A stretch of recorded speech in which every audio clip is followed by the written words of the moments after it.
welcome back to Still Becoming, a podcast for honest conversation about growth, identity, faith, and the unfolding process of becoming more ourselves. Today, Drew and I have the honor and privilege of being joined by Iceis Augustino. Iceis is a creative, ambitious, and deeply thoughtful person whose story touches on disability, identity, medical trauma, neurodivergence, mental health, advocacy, queer identity, community, and resilience. What stands out most is their belief that while a disability may shape how they move through the world, it does not define the fullness of who they are. And before we go on to further conversation with Isis, I want to let everyone know that Drew is part of this episode. But unfortunately, he has lost his voice due to a sickness. Hopefully it's not allergies. But yeah, he wants me to let everyone know that he has lost his voice. And that's why you may not hear much of him on this podcast. But he is here, I promise. Now back to Isis. Isis, I'd love for you to introduce yourself in whatever way feels most authentic to you. Thank you, Jasmine. And thank you for having me on this evening. So my name is Iceis Augustino. I am a artist and disability advocate and so many things, writer, currently entrepreneur, upcoming entrepreneur, from Richmond, Virginia. Um, and I'm excited to sit down with you this evening to have this conversation. Amazing. Thank you so much for that introduction. And I love that our listeners have just a little sneak peek of everything you do. I think you have me outbeat a little bit. I gotta Anyway. plug myself where I can. Alright. So, one thing you shared that really stayed with me is that while disability is part of your life, it's not the full picture of who you are. Can you talk a little more about that and what you wish people saw first before making assumptions? Yeah, so I've been I've been thinking about how to answer this because I think if we're being completely open and honest about what identity is, it's very multifaceted. It's very diverse. There's a lot of different parts that make up identity. So when we look at identity, I think people tend to label people they see based on the most outward visual parts of their identity.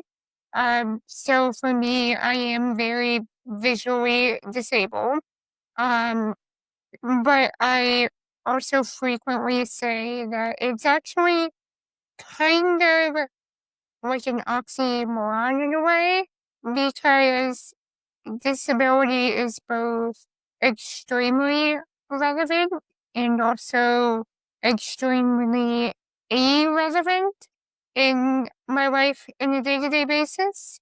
Um, so, for me, while disability has shaped how I perceive and navigate the world in a lot of ways, it also, I think, if we're talking more on a personal level of identity beyond just that, it doesn't really contribute anything to my identity as a person.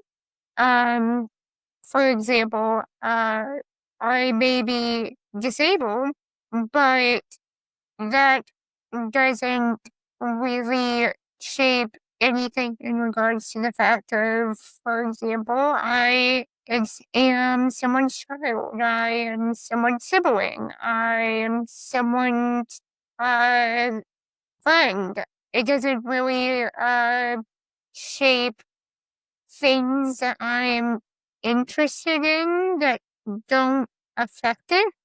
For example, I love listening to music, I love to write, I love to draw and paint and go outside and frolic through the woods and nature.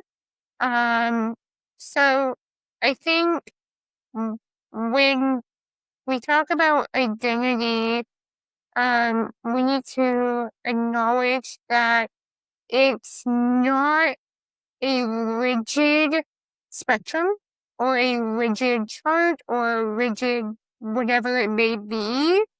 And as far as what I wish people saw first before making assumptions would probably be to remove the importance of what they may visually see when they are making um, assumptions or determining how to speak or interact with someone.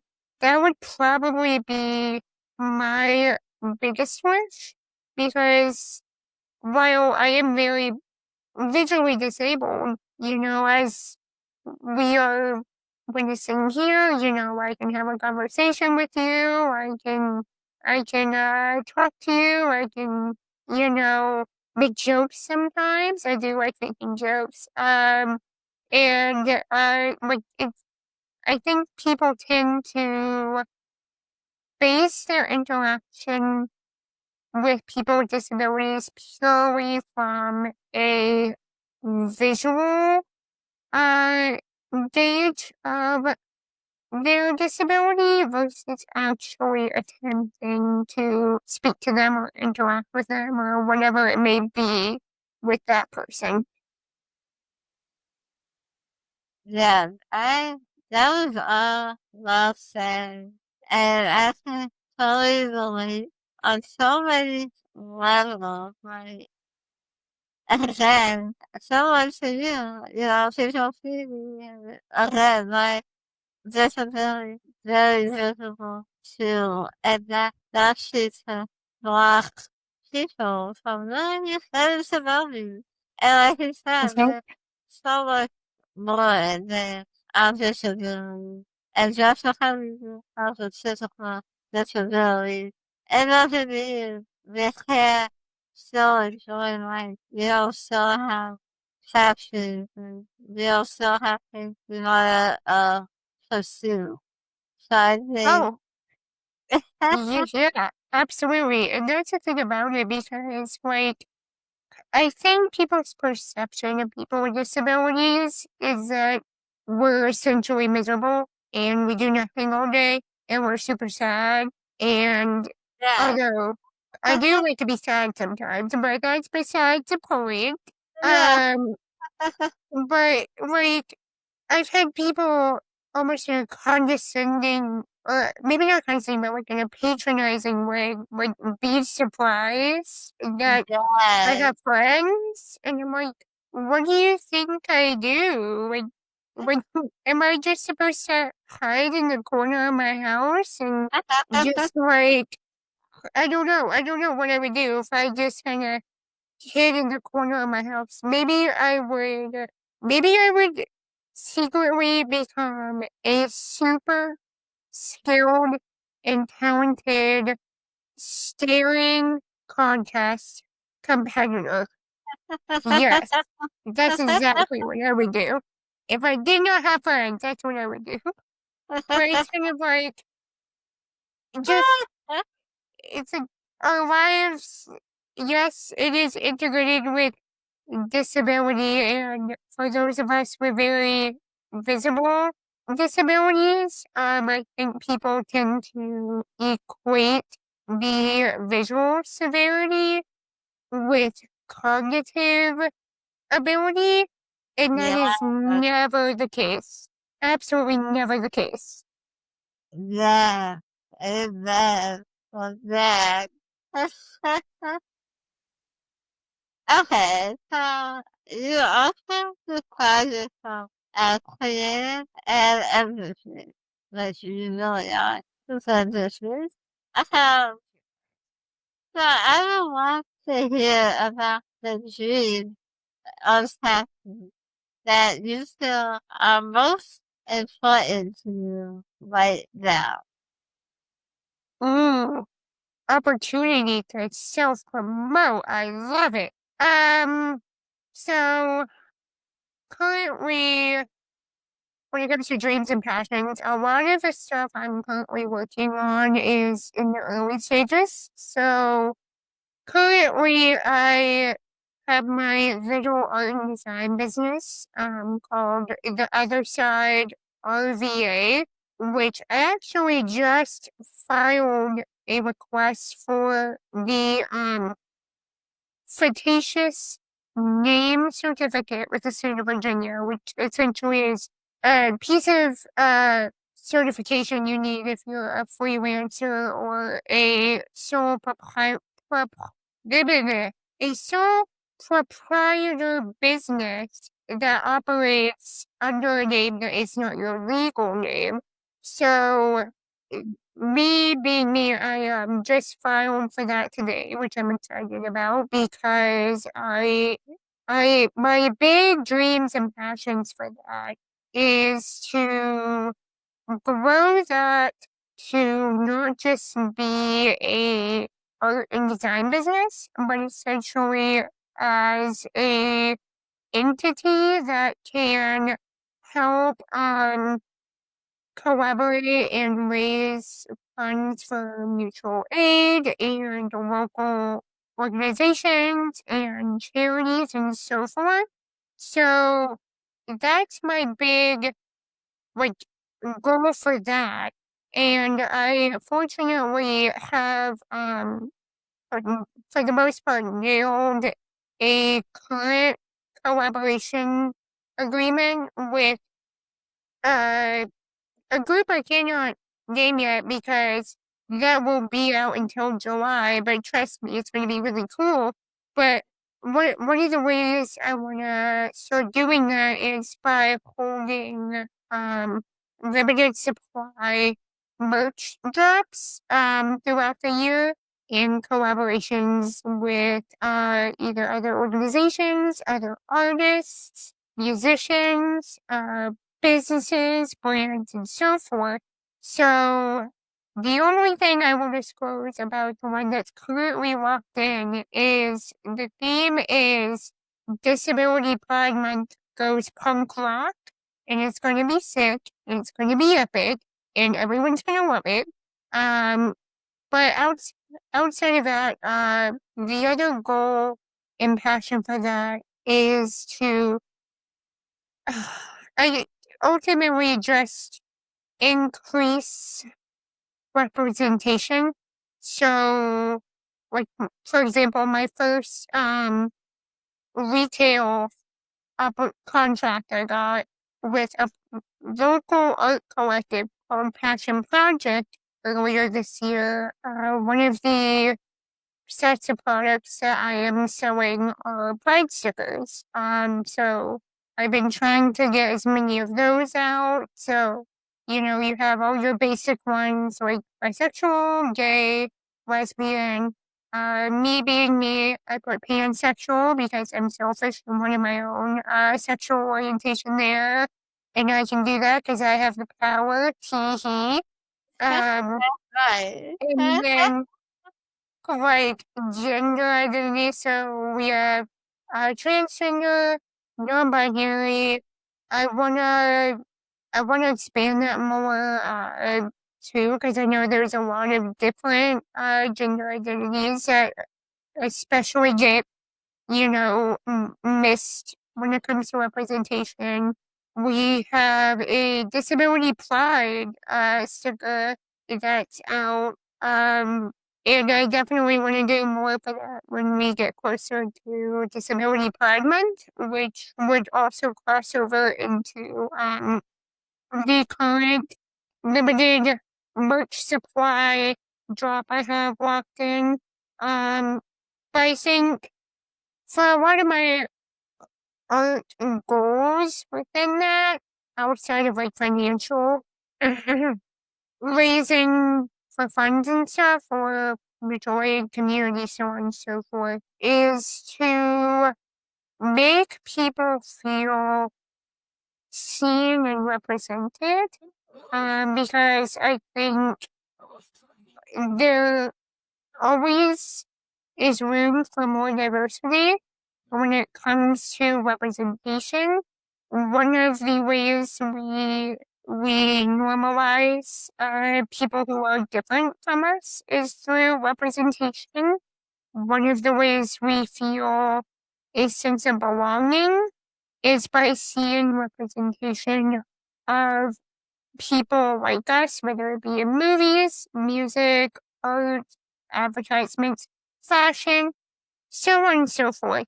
So my goals with that are to really expand representation as a whole and give people a way to feel seen in their own way in my silly little paintings and drawings that I make, and sticker designs and so forth. And then I'm switch gears away from the art side of things, and talk about my big thing that does not currently have a name, and I'm still ironing the kinks out and brainstorming about it because I am trying to think about what it looks like on a bigger scale, and all that. But essentially, I do want to start what would probably be a nonprofit organization that its main priority is basically disability awareness when it comes to accessibility, accommodations, services, so on and so forth. And in addition to that, have a part of it that acts almost like a accessibility consultation type of deal service question mark. So essentially, businesses, let's say businesses are like, we want to make our business, accessible for people with disabilities, but we don't know how. Here, you, organization, come here, please tell us how we can make things better. Then that's where we would come in to work on that. And it's actually funny the way that started because it all started with purely focused on increasing accessibility and inclusion at live events because I was, without going into the whole backstory, the cliff notes are I was talking with an accessibility coordinator at a venue for a show I'm going to in August, and they asked me if I had any good resources of information or ideas, so on and so forth, for them to better implement accessibility for those accommodations at the venue. And the thing I found going through multiple pages of Google, multiple, like I'm over here in the trenches going through the internet trying to find what I can, and there's basically nothing. And so then my wheels in my head started spinning, like, information is how people know how they can implement things and make things more inclusive and accessible. And there definitely seems to be a lack of information and informational resources about this particular subject.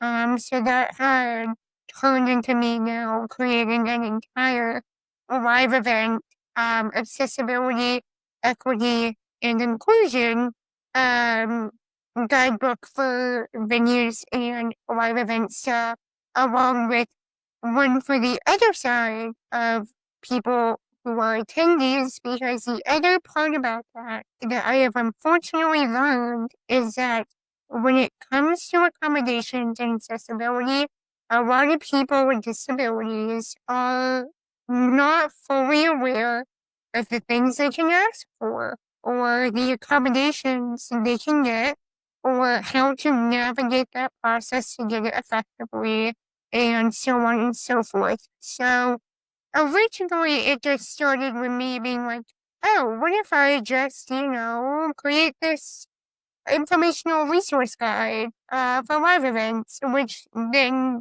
me being me, because I love to think big, it's like, why stop there? How about we grow that bigger for a bigger impact on more than just, the live event entertainment industry. So that is my big passion driven brainchild that I'm hoping will get its foundation going within the next year or so. Um but yeah, so those are probably the two biggest passion projects I currently have that I'm pouring my time and tears and all my brain cells into these days. Wow. Wow. This was a lot of important work. I love everything you're doing with, and I like that everything you're doing have a greater purpose. It's serving other people, right? Serving people Yeah, with disabilities, serving people with LGBTQ communities, and all of this is really important because we don't have enough spaces that represent us correctly. You're exactly right. Like, and the best way to, like, help people get better at realizing we're here and we deserve the same treatment as everyone else. We have to represent ourselves correctly. So, yeah, I and love that so much. yeah, and that's the thing too, and it made me really sad because I had a Google form going out to, like, if we're just talking about people with disabilities, I had a Google form. I still have a Google form that's open. But it's to collect um information from people in the entertainment industry from the live event side of things, as well as attendees with disabilities. And it, like, how do I explain this?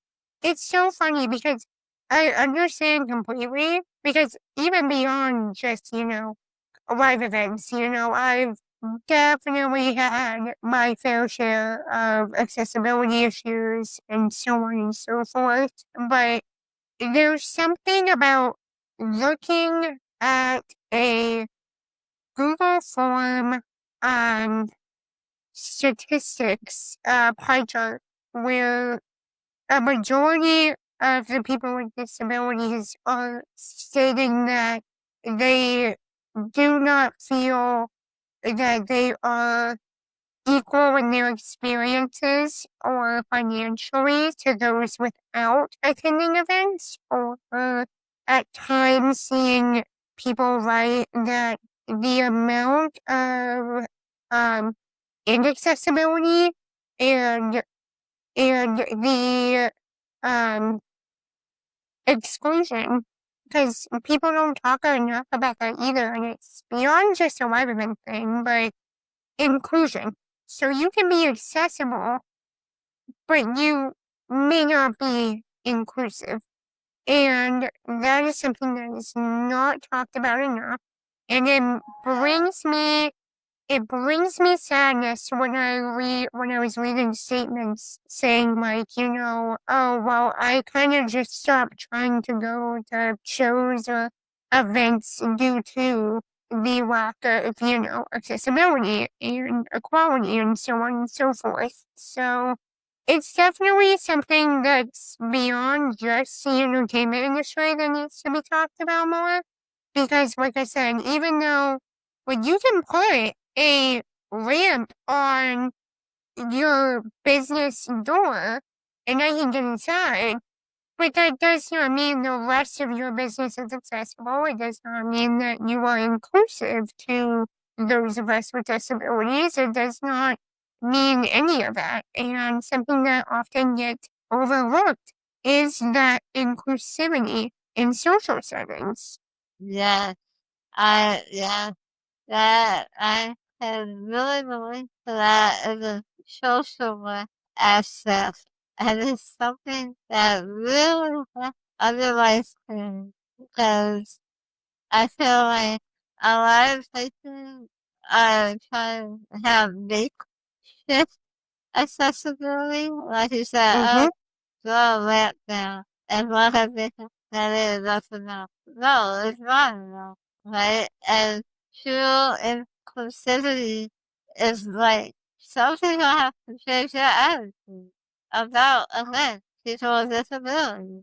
Some people they can feel like they're not welcome just based on their attitude, based on the stereotype they place on us. So it's so many factors that go into inclusivity that is like beyond just like you said, oh, we have a lamp, so you look at it. Well, that's great.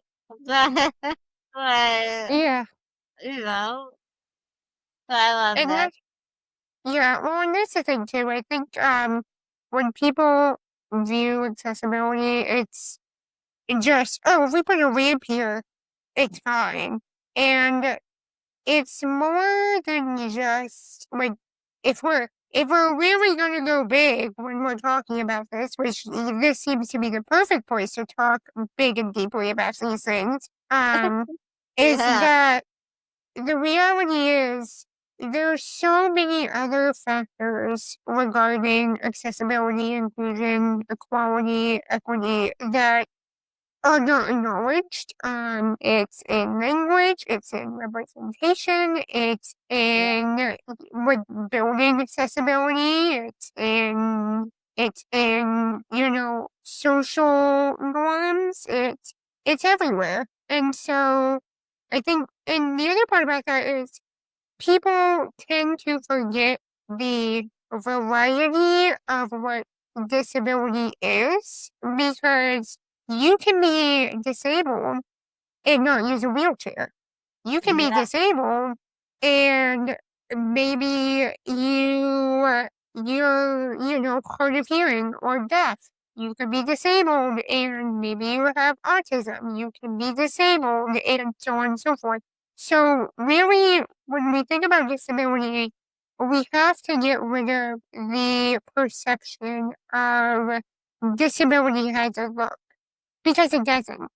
And it harms people with disabilities if we are functioning and navigating everything we do based on the idea that disability has a look. yes, yes. I hate when people say, well, you don't want disabled. Well, what is that Mm, supposed to look like? Seriously, yes, I'm really supposed to look. that's my biggest question. Excuse me. Hi, yes. For one say I can't see, but my eyes are fine. Tell me, what does disability look like? I Can you said, tell me? I said, yeah, Oh, yeah. you. Oh, like, save you for hearing. Oh, hi. I can't hear, but can you please try to tell me what disability looks like? Uh, like, there's so many parts about it that I Yeah, think people don't understand, and by navigating from the assumption that that it has a look or presence or whatever it may be, we're actually doing more harm by functioning from that perspective yeah, of disability has a look. Because it doesn't. yeah. Yes, I agree. Wow, this is like we have a little separate conversation. Because I know, yeah, right? uh, I mean, you're a social worker, so I mean, yeah, let's be real. These are the types of things that make you excited to hear me ramble about. yeah, you're right. You're exactly right. I love when people are inspired about these things. Okay, I feel I'm the only one on planet until I meet someone who's like, oh my god, yeah, this is great. I'm Uh-huh. Exactly. Exactly. See, this is what I'm here for. I'm here to yippity yap about all your favorite things. yeah, yeah, I love it. Alright, so, all this has tied into my next question. Because you are like, you have so many parts of your story that really astounding. And I know when you come off the insane for it, you share that there are parts of your story you have already healed from, and that you don't want them framed in terms of pity. So how Mhm. did you do that truthfully where setting boundaries became part of your healing? And how do you protect your peace while still being open and authentic? That's a great question. And it's when people ask me things related to that, it's hard for me to figure out the balance of like, how do I frame it? It's hard for me sometimes to figure out what's the balance of answering questions like that without, like, oversharing and trauma dumping. Um, because it's all entangled together and relevant. Um, but without going into the dirty, grimy details of my wonderful character development childhood. Um, you know, boundaries became part of my healing when I'm gonna back up a little bit for context. I have estranged relationships with both of my parents, which was a choice on my end, um, due to lots of behaviors and uh, kind of assumptions in a way, um, of me as a child, the way our family functioned, and just the reality that I unfortunately learned as an adult is that those things were almost 90% not going to change. And I remember a place where boundaries became part of my healing was probably back in 2024 because I had just started therapy. I've been in therapy since October 2024. And I remember leaving that first appointment with my therapist, like crying on the way home, because I remember stating to her that, and like, it's funny the way trauma is, like, you can know all of these things internally, but in a way it doesn't feel real until you say it out loud to somebody and they confirm it, and then it really kind of sets in, all of that, and it's real messy. But I remember talking about my childhood and just stating, I never was a priority to my mother. And I also, talked quite a bit about, she tended to, like, she didn't raise me.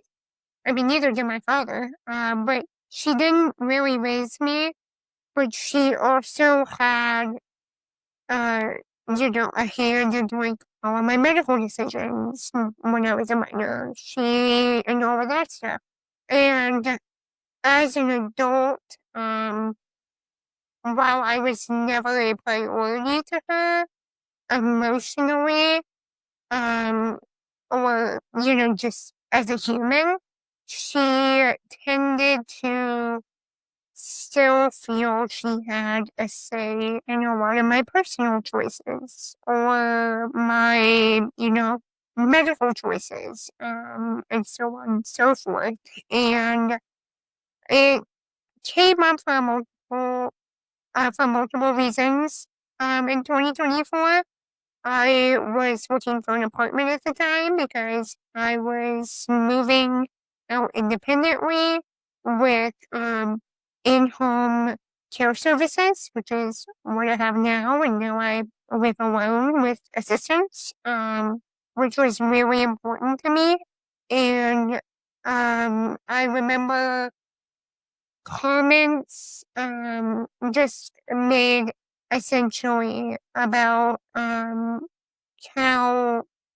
I wasn't going to get an apartment that she did not approve of, or she wanted, which I live on the first floor.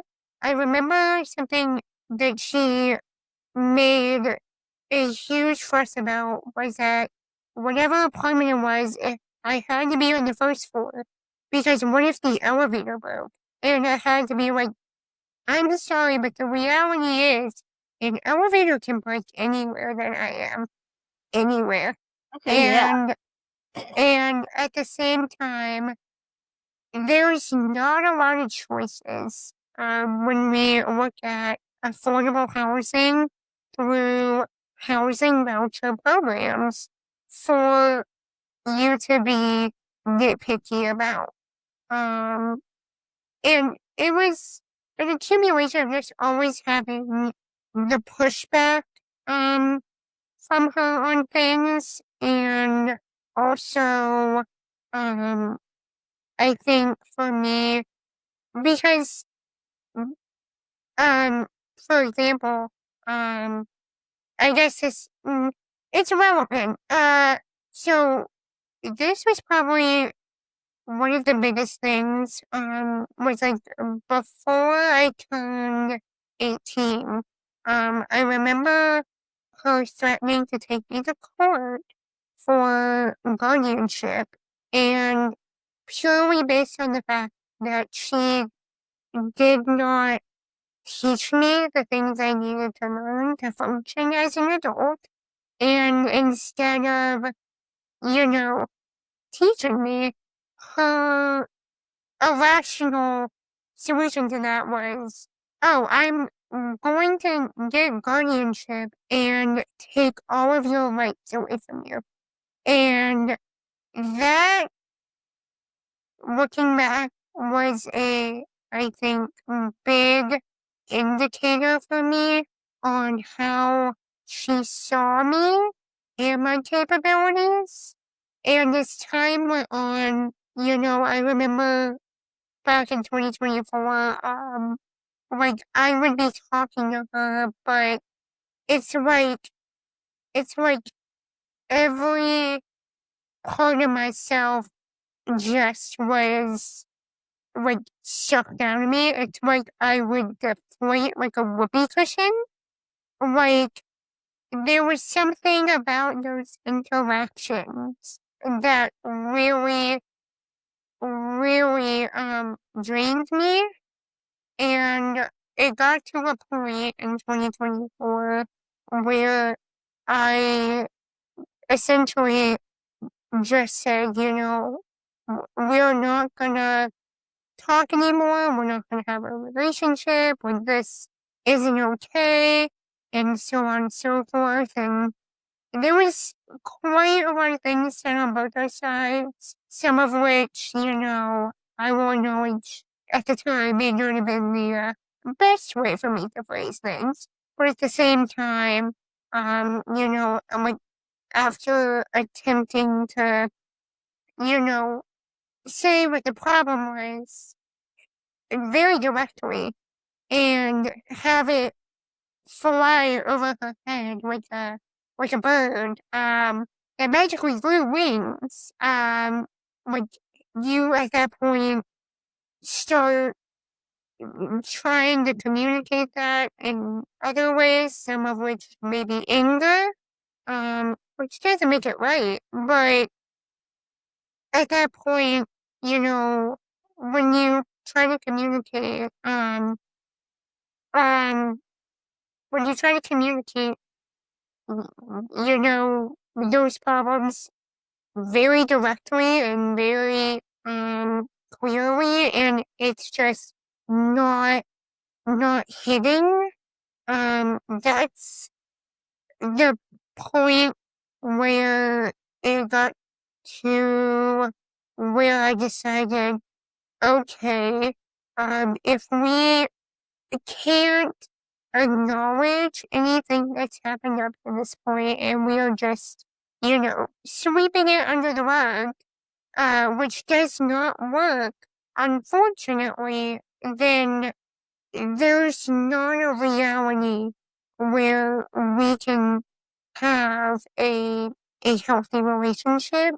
And ever since that has ended, it has probably been one of the best decisions for myself as far as, how I'm doing mentally and emotionally these days. And I think being able to close that door allowed me to also kind of pull myself back together as to who I am as a human, because a big part of that is, as my wonderful therapist put in our treatment care plan, I had a whole bunch of identity conflicts, because it's kind of like when you have such a dysfunctional family, like I did, it's like you're expected to be 50 different people, just to maintain relationships or affection or whatever it may be. So much so that you never get to really, never really get to discover who you are, authentically, or you lose it completely. And so boundaries were a very big part of my trauma healing, especially not having those relationships that were so dysfunctional. And so toxic and so overbearing to the point where, as I was saying, it's like you deflate like a whoopee cushion because they are so draining. Wow. Um, Allow me to gather myself for a minute. A lot of what you said really hit deep for me, and I don't want to talk too much with you, but I'm sure a lot of this stuff hit him as well.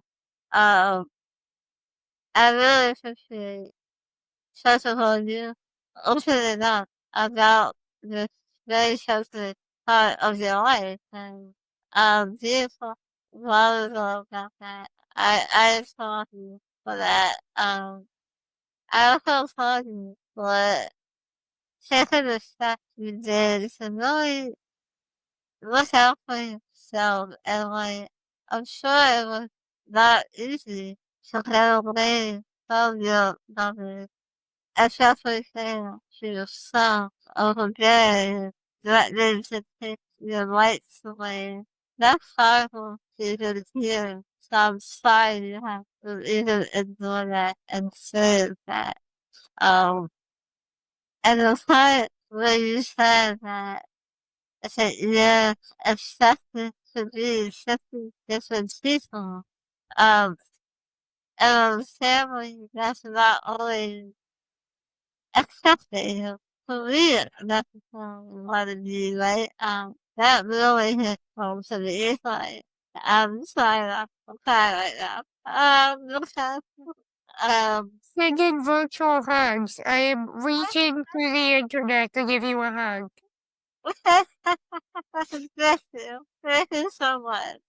Um, yeah, I feel like I did have it, and identity crisis for a while now. Because I'm you know, who am I? Like, who is Jasmine? Uh-huh. Yeah, And I appreciate you doing that to the social and thinking of the conversation. Because I feel like there's a lot of people that probably relate to your story and see that, like, wow, you made it out. So maybe I can make it out too, right? You know, yeah, like, this is why I do podcasts, because it's like, I want people to hear these stories and know that you're not alone. Like, we understand the struggle, and we're here to help you as much as we can. So, yeah, I was like, that was a really, spot. I'm not conversation. And I'm yeah. sorry about that. Any memories for you? That was not my intention at all. I just want to recognize that I know some specifically trauma can be dangerous. So I appreciate you sharing that with us. Of course. And the thing is, I want to say we all kind of come to that realization, eventually on our own terms that either we're going to keep this going the way it is and we're just going to hit rock bottom and combust in the flames, or there has to be a moment of acceptance. And I remember, um, you know, right when that was happening, um, the as I was doing it, I just kept questioning myself, like, once I send this text message, I can't go back. And when we talk about complex childhood trauma, and especially emotional, um, the reality was I had a lot of grieving and uh, uh, healing to do because I didn't get that relationship that as a child I would have bended over backwards to have. And when you have to grieve that at the same time of accepting that it's not something you're going to get, while at the same time, finally putting it in stone and pulling away from, they say insanity is the act of doing the same thing over and over again, expecting different results. And, giving up on, I hate to call it giving up because it wasn't giving up, but, um, making the choice to stop chasing something I was never going to get was probably one of the hardest emotionally situations I went through. And it was something that, with so many different pieces happen to happen at the same time, it almost kind of feels like you're ripping a part of yourself out and burying it with that entire relationship. And after that, and as woohoo acceptance, or as I like to call it, radical acceptance, and yes, radical acceptance and healing and stuff like that.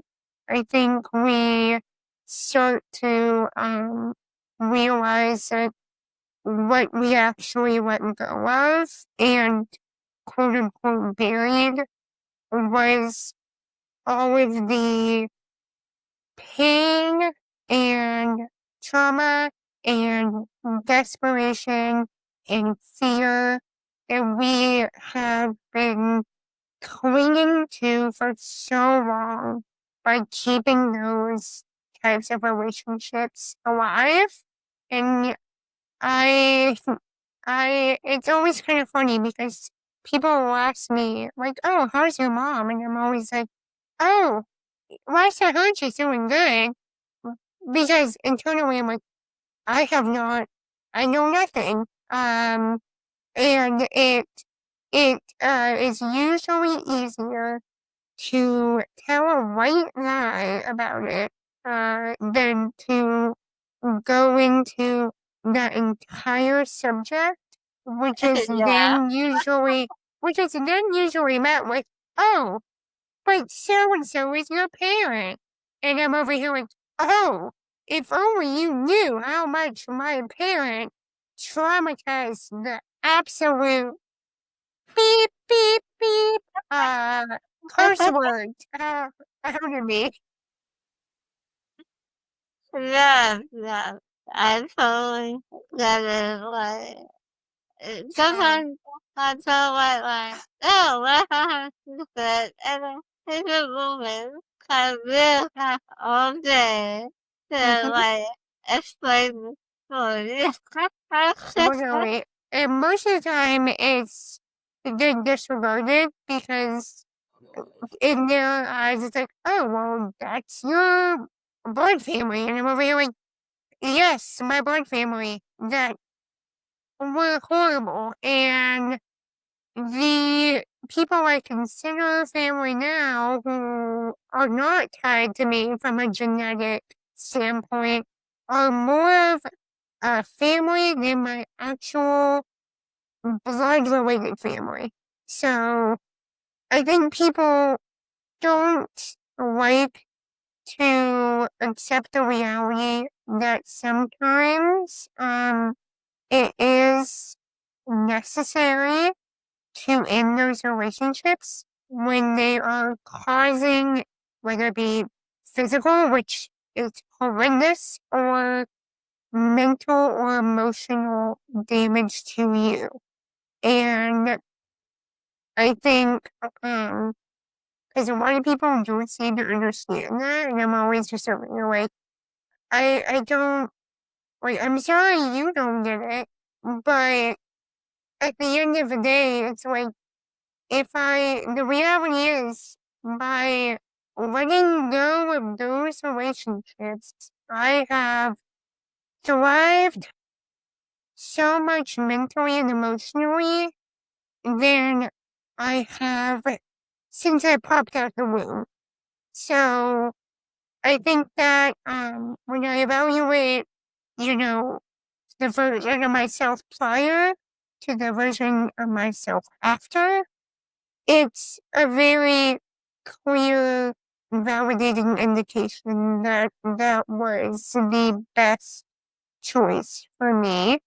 And we all come to that realization on our own terms. And I'm not saying it's easy, because it's not, because it feels like you're literally internally just like taking a machete to yourself. But at the end, um, I think after all the painful hard parts are done, it becomes very evident and comforting to know that you had the strength to walk away um for yourself, and to anybody that needs to hear this, especially if they're thinking about it or scared to do it. I would just say while it may hurt in the moment, and God, I know it does, I am so unbelievably proud of you for being able to realize that whatever may have been happening to those close to you that affected you was not okay, and you do deserve better. Oh, yes, I love that. Wow. That was powerful. I have a dream. That's beautiful. Alright. Thank you so much for sharing all that about yourself, and I just love hearing your story and your resilience. It means a lot to me, to hear you share about yourself and that intimate part of yourself and your story.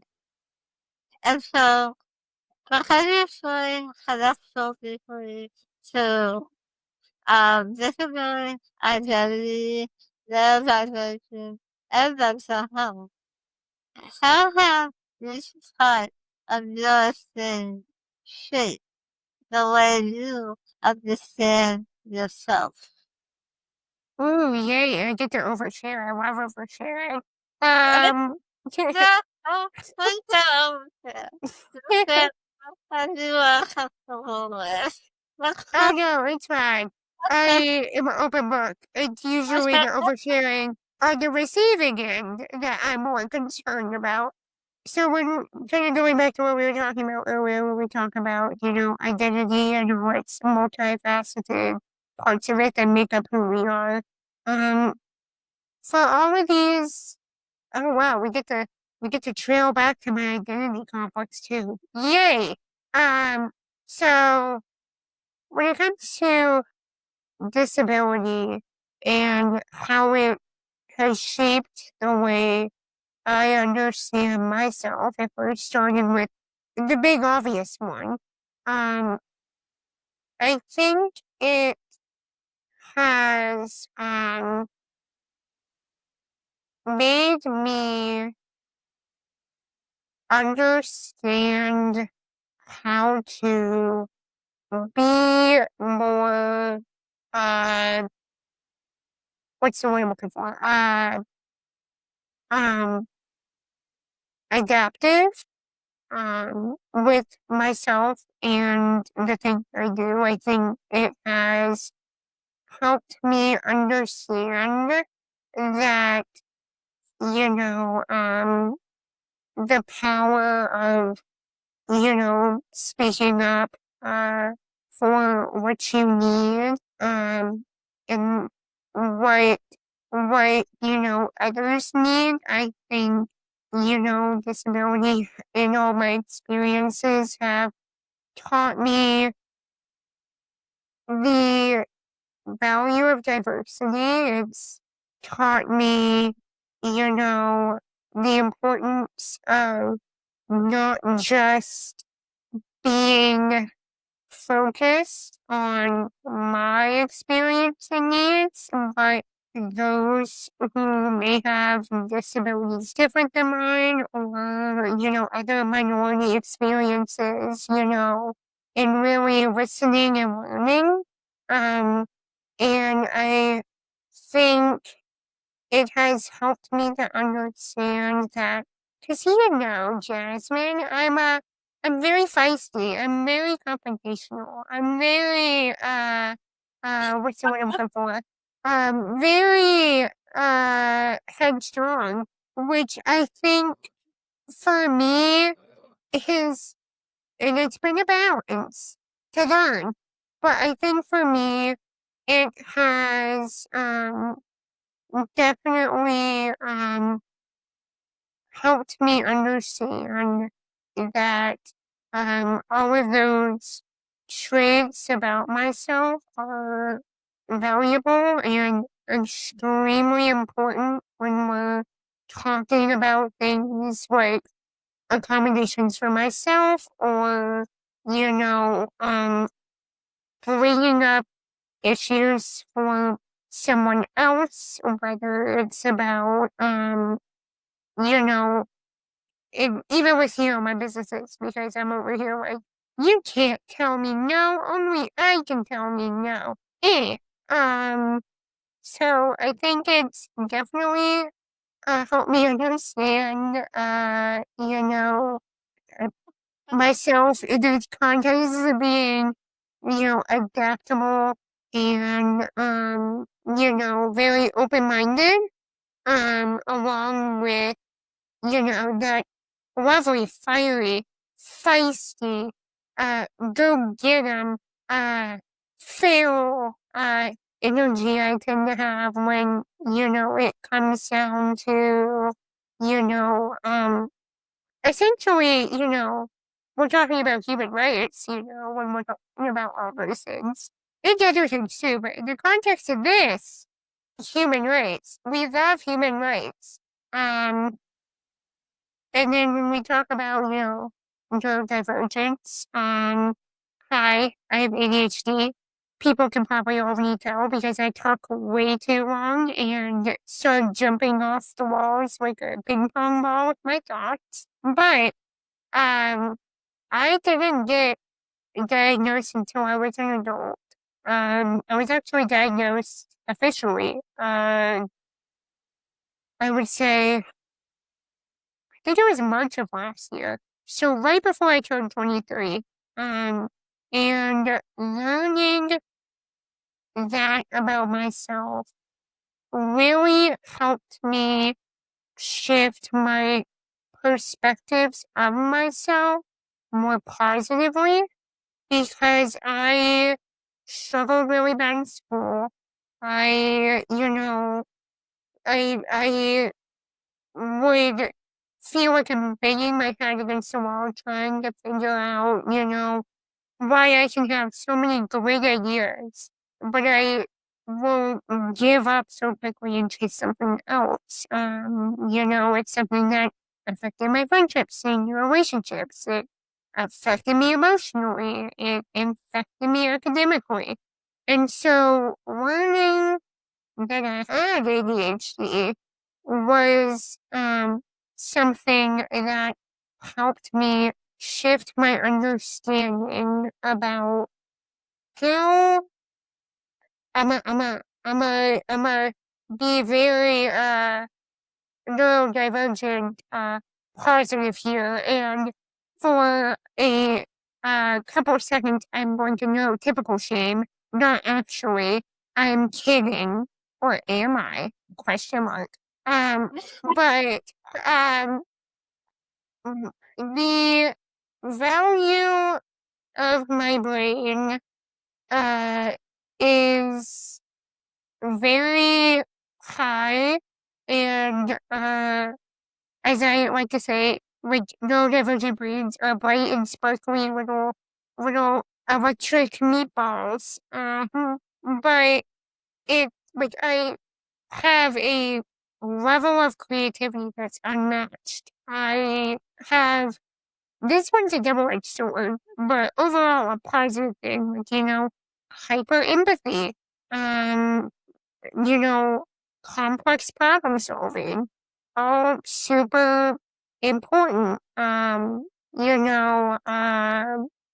Having the ability to connect ideas that have nothing to do with each other into something that might be an idea for a solution, or in my case, the thing with, as I was talking about earlier, the whole live event accessibility uh, endeavor of mine that then went into something even bigger. Um, you know, uh, Adaptability. I'm the best person in a crisis. Oh yes. Give me a nice crisis and I will rationally and calmly help you solve that. Um I but remember that. but I not but not my own crises. Only other people's crises. Not mine. But everyone else's, yes. Um, it gives me, which is kind of ironic, I think, like there's pattern recognition that's frequent in neurodivergence. It's actually kind of funny because I say ADHD is the worst name for it because it's attention deficit hyperactivity disorder, but it's like, I don't have a deficit of attention. It's the fact that my attention is very dysregulated. So I could be completely oblivious to the fact that, like, for example, I got in my wheelchair and I was putting over different parts of it in place, and I go, oh, I need my seatbelt. And someone went to me, your seatbelt's on. And I'm over here like, oh, oops. Or my phone. I'll be like, did you give me my phone? Your phone's in your lap. Oh, right. Like, they're completely unaware. But at the same time, see detail in extreme intensity. Like, and that's somewhat great for my creative outlets. However, at other times, not so much because, like, for example, I got stuck in hyperfocus a few weeks ago drawing a star, a singular star, for like 5 hours. Oh Like, my gosh. yeah, yeah, a single star. And at the end, I was like, this really did not matter. Like, I'm over here doing it by the freaking millimeter. I'm like, that's just so lightly off. And I'm really, afterward, I'm like, nobody's gonna notice that the star is like 0.1 millimeters uneven. Right. It kind of goes back to that, that dysregulation of attention, which is both great and, I am very versatile in all my different skills. I often say I am a jack of all trades, but a master of very few. Um, and like, that's the thing. I think, and it leaves me with such a big curiosity for things. Like, yes, I do want to hear you tell me about the history of the biological evolution of sunfish. Yes, I do want to hear you tell me about this city from the 1700s that got demolished and then had an uprising and overthrew the king. Yes, I do want you to tell me about how this this technological device works from the computer chips inside.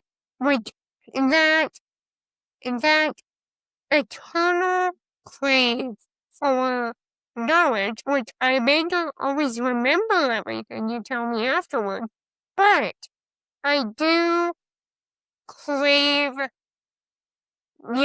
just knowledge and understanding, and it's given me plenty of knowledge in different areas and different hobbies and skill sets and so on and so forth.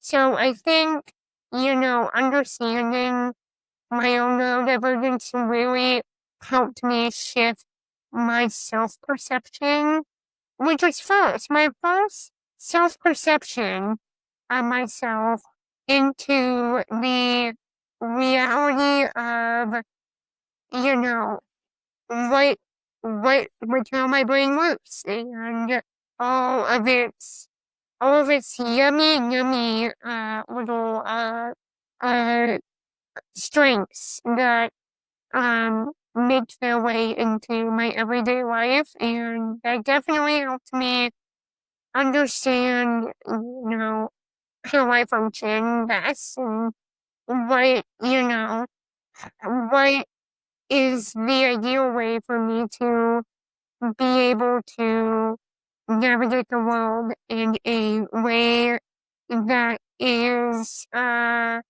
functional for me. And then finally, when it comes to mental health,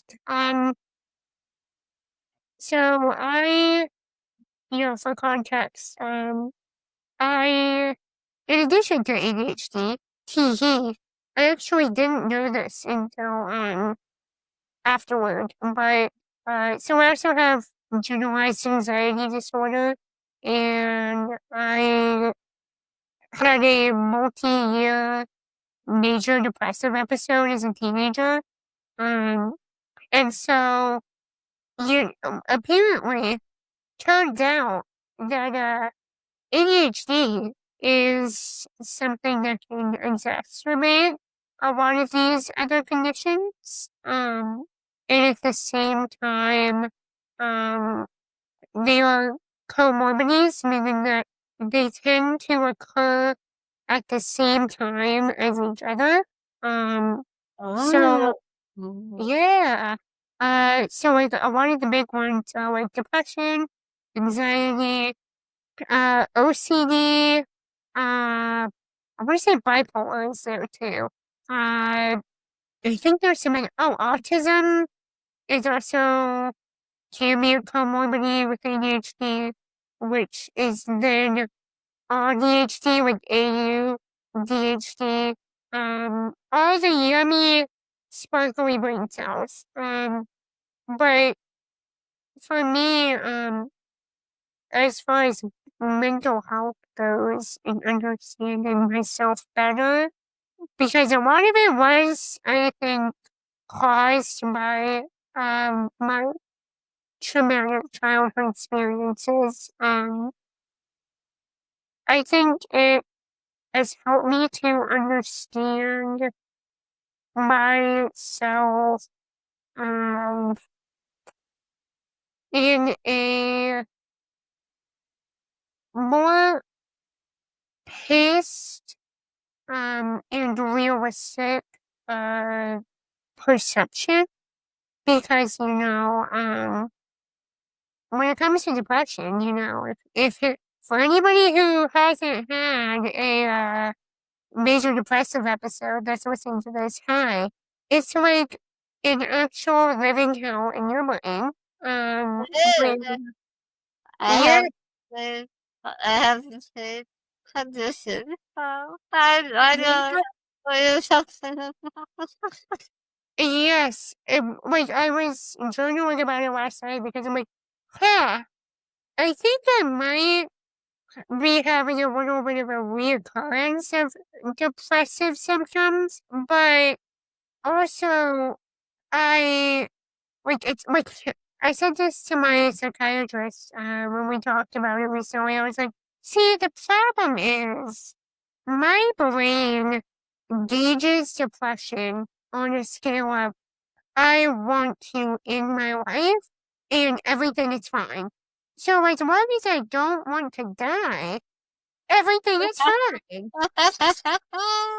No, is no.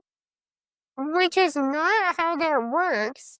But I didn't it's hard to okay, it's very confusing because you're like, wait, am I depressed? Question mark. I don't I don't feel my brain, stabbing me with painful thoughts. I don't wanna, go away in traffic. So I'm fine, I'm pretty sure. Um, so yes, major depressive episode. That is literally living hell in your own head. Uh, and I joke and say nobody can ever hurt me with anything that my own brain already hurt me with. I Um, say that all the time. yeah. So I think, with mental health, I think it's helped me understand, uh, the importance of slowing down, especially right now, when I'm like, oh, hi, depression, you're back. Hello. Please go away. No, I don't want your Girl Scout cookies. Um,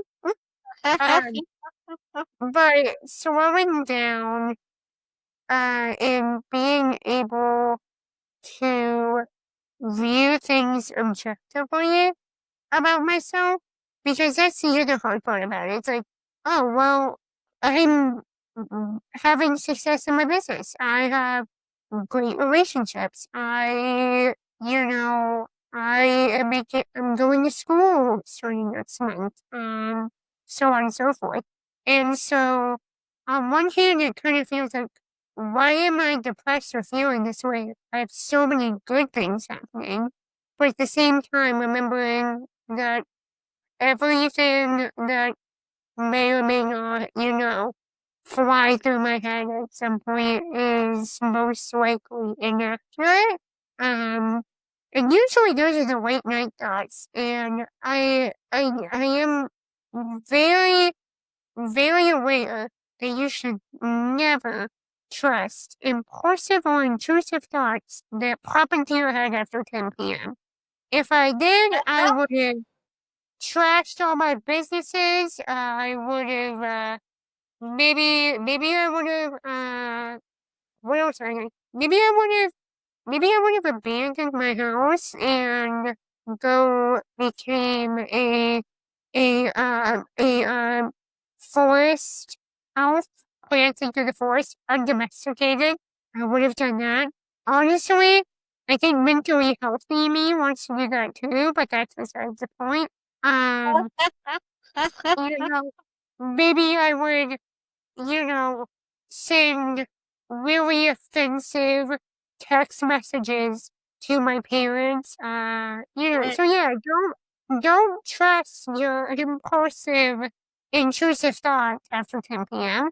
Um, but yeah, I think it's overall taught me to, slow down and view my life more objectively, because my brain will tell me that I have screwed something up or everything is about to go wrong, and then spiraling into, oh my god, for example, got my electricity bill, when I first moved here, and I was like, oh my god, I don't know how I'm going to be able to keep affording this. What if I just, stop paying for my phone and, stop paying for the internet? What if I stop paying for this? And then it's like, okay, back up a bit, reel it in, you were okay.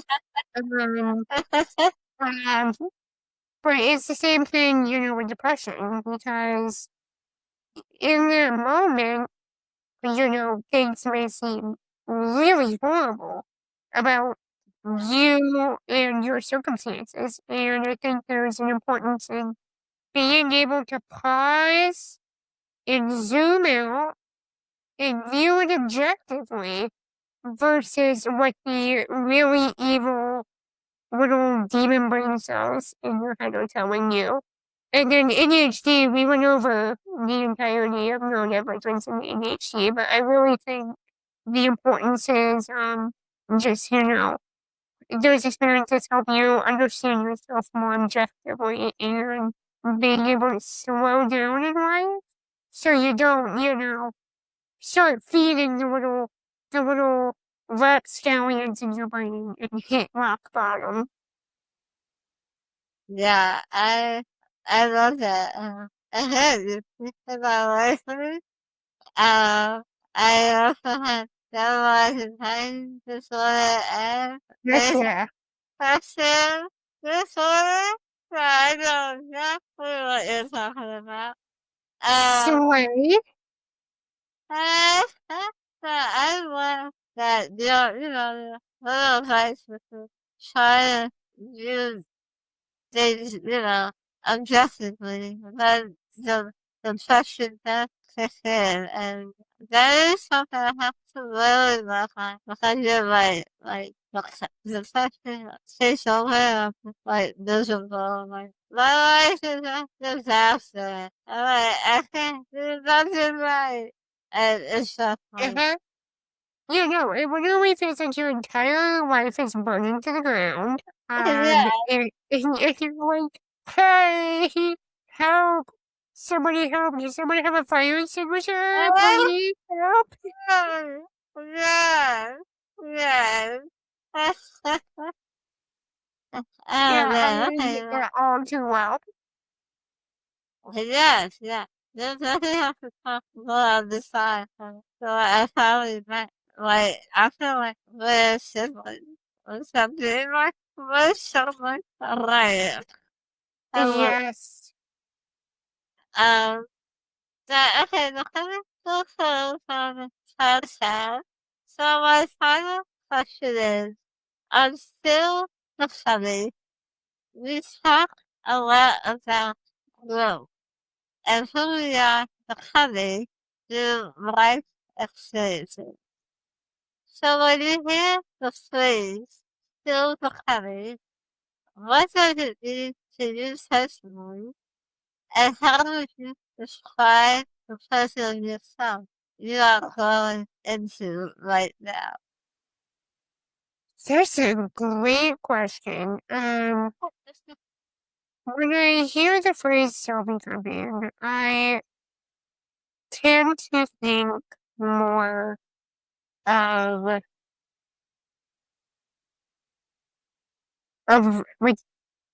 growth, evolution, building foundations, and just like progress.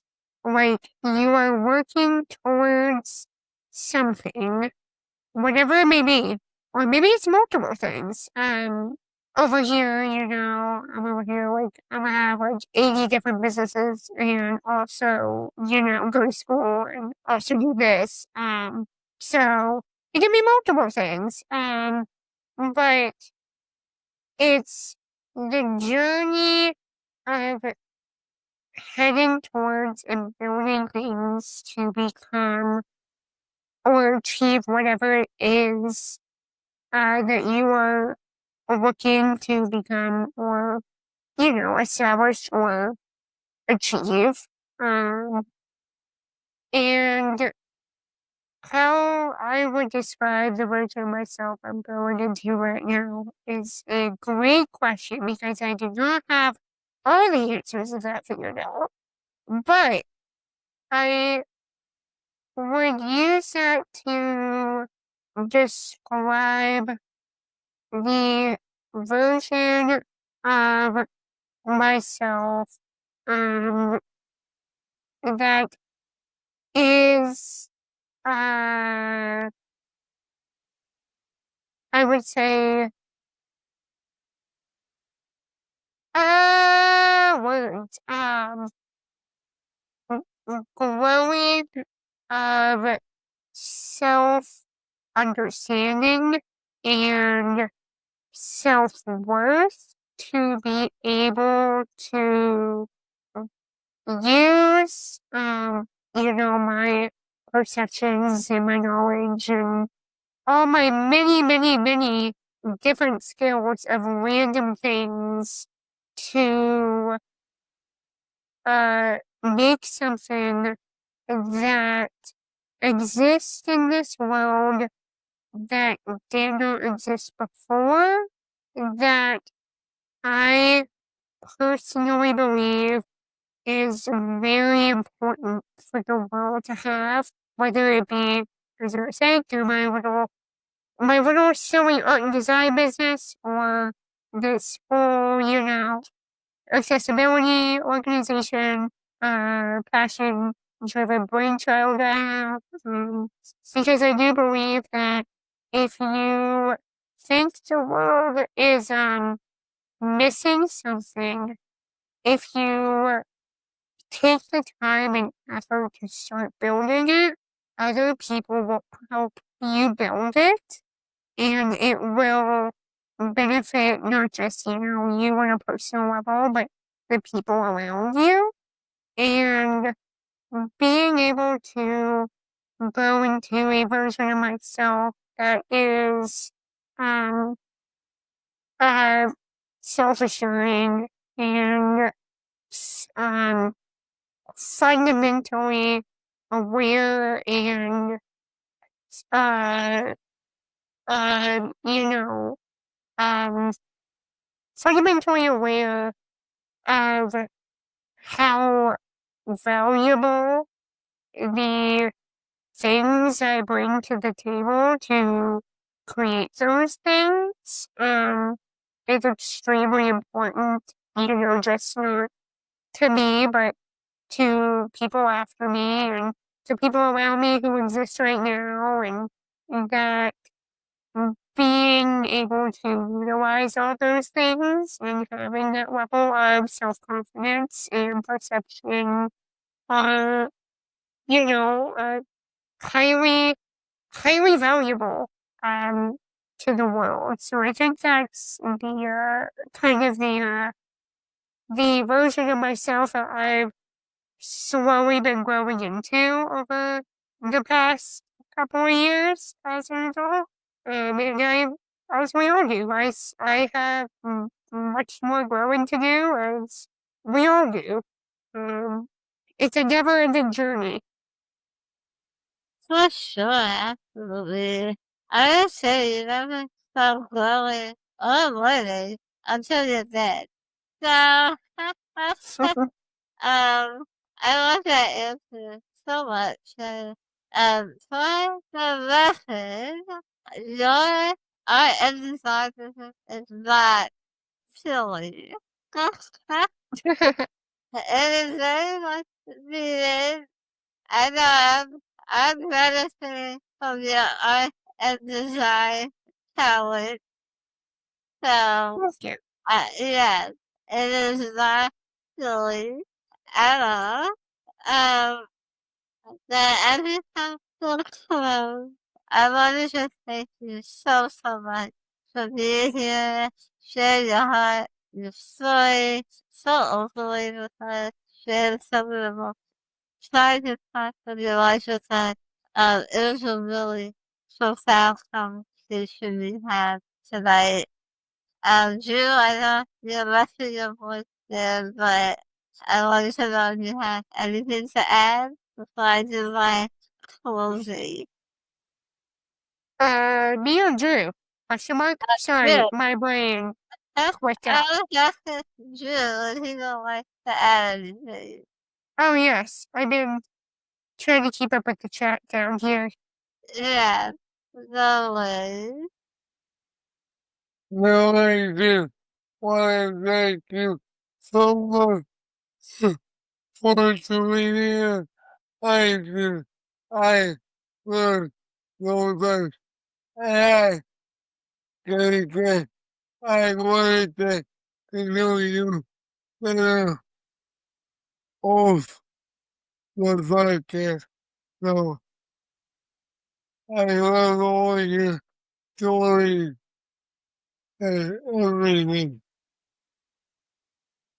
Yeah, so he said that he was doing it, and he loves so much that he will love to connect with you outside the podcast. So, to continue learning more about you here on Facebook. So, feel free to add him, and I give you permission. Heck yeah. to yeah. And I also really appreciate getting to know more about you. You can say so fun for years, but we've never really Yes. spoken or anything until now. And I'm so glad this Uh, opportunity came up for us. So thank you Likewise. so much. Thank you so much for having me. And yeah, you and I have been stalking each other's Facebook pages for years. So it's Yes, nice to finally have the stalkers meet each other.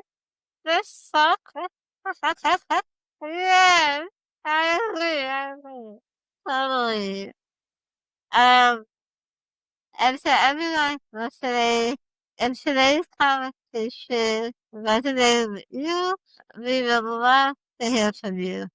Please share this episode with someone who might need it. And if something really stood out to you from the episode, tag us on social media and let us know what parts stood out to you. Also, if you would like to support the podcast, you can do so through our Buy Me a Coffee page. The link will be in the episode notes. Your support helps us continue creating meaningful, accessible content for this community. And I do like to say, I am quite a coffee addict. So, so don't make fun of that cause. We are so open to have a guest on the podcast.